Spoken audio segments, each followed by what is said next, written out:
چې عبدالرحمن بابا څومره د لوی شان خاوندو مبارک په خپل دیوان کې فرمایي چې خبر کا مخلصان د علم غیبا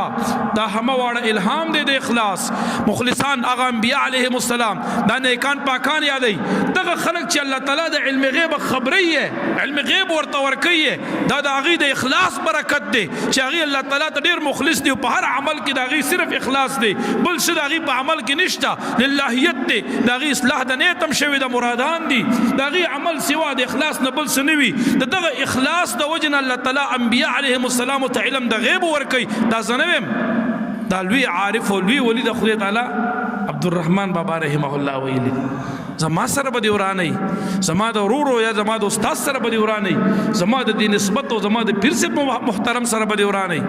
نو ستا خو به نه د قرآن سره ورانئ او نه د حدیثو سره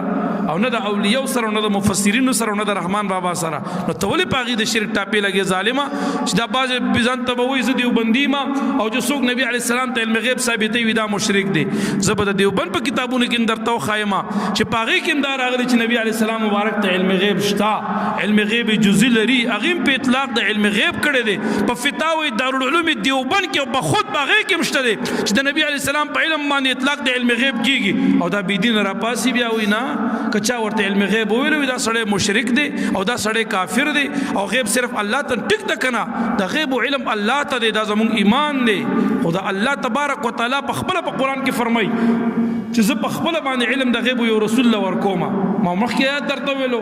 هغه رسولانو کې ډېرو رسولانو ته الله علم د غیب ورکړی خضر علیه السلام ته یې ورکړی ما مخکې د هغې بیان وکړو دغه رنګ یوسف علیه السلام ته یې ورکړی ما مخکې د قرآن نه د هغې بیان وکړو نو اوس دا نه چې ته به د قرآن نیم آیات مني او نیم به نه منې یو آیات به منې بل نه به انکار کې داسې به نه کې دغه رنګ عیسی علیه الصلاة والسلام مبارک ته الله تعالی علم د غیب ورکړی جناب عیسی علیه الصلاة والسلام له هلک دی مبارک په بچپن کې هلکتوب کې د سره به د کومو ماشومانو لوبې کولې نو عیسی علیه الصلاة والسلام مبارک به ورته ویل لاړ شه ستاسو په فلانی کمره کې په کور کې فلانی تاخ کې مور د نه فلانی د خوراک شیز پټ کړی دی نو ماشوم به په منډه منډه کور ته راغی او هغه کمرې ته به لاړه او هغه تاخ ته ودرېد او هغه شیز به د خوراک راواغسته او هغه به یې ونیو لاس کې مور ورته ویل دا د کوم ځای نه وي دا مې تاخ نه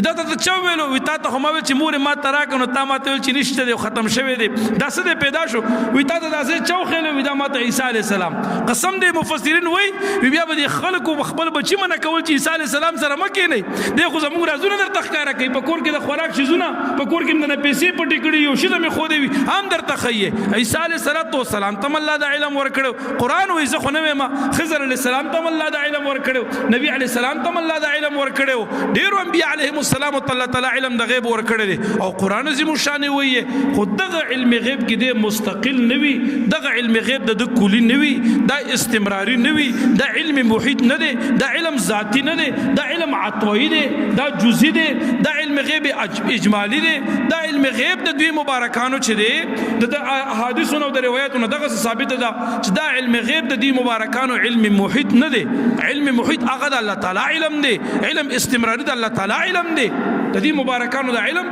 دا جزئی دی دا عطوي دی دغه سره فرق دی نن سبا